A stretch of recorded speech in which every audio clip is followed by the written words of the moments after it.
Alright, ladies and gentlemen, I'm going to review the Turbo Grafx 16 console. But first, I have an announcement to make. Today is the day I launched the Classic Games Revisited website store, where you can buy all the classic games and hardware that I review on my YouTube channel. So check it out. I'll put a link in the description over on the side, and you can click on it and shop away and buy something if you like it.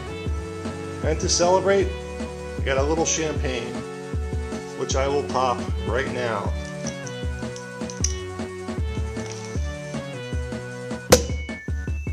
Ooh. So released in 1987 in Japan and 89 in the United States, we have the Turbo Grafx 16. This thing was known in Japan as the PC Engine, and the US version, although not that big, it's deceptively small. The PC Engine Japanese version was like a quarter of the size of this thing. The actual unit is about that big from there over. It's quite amazing to see.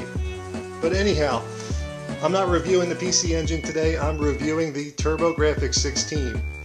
Let's take a look at this thing up close and personal. We have a card slot. You take your standard Turbo Grafx 16 game card, which is quite similar to the Sega Master System cards. Insert it in the card slot and push the power switch over. That's all there is to it. Now, there is only one controller port on the front. It uses quite a unique proprietary controller port. And if you want to play a multiplayer game, you need to buy a Turbo Tab. Unfortunately, not a big fan of Turbo Tabs. If you're going to make multiplayer games, you should make the availability of controller ports right on the unit.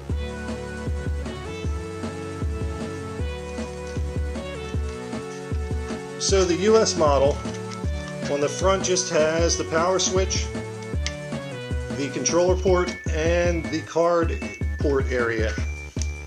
On the side we have an RF connector and a channel selector.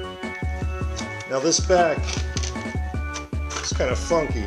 This piece here slides off, makes room for an expansion port if you have the Turbo Grafx CD, and also that's where your power jack is located.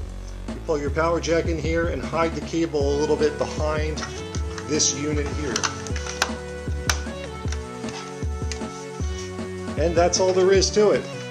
It's quite a deceptively simple machine. I remember the ad campaigns of the Turbo Grafx 16, and they were basically flaunting how high-tech it was, and when you look at it today, it's more or less a pretty low-tech piece of equipment.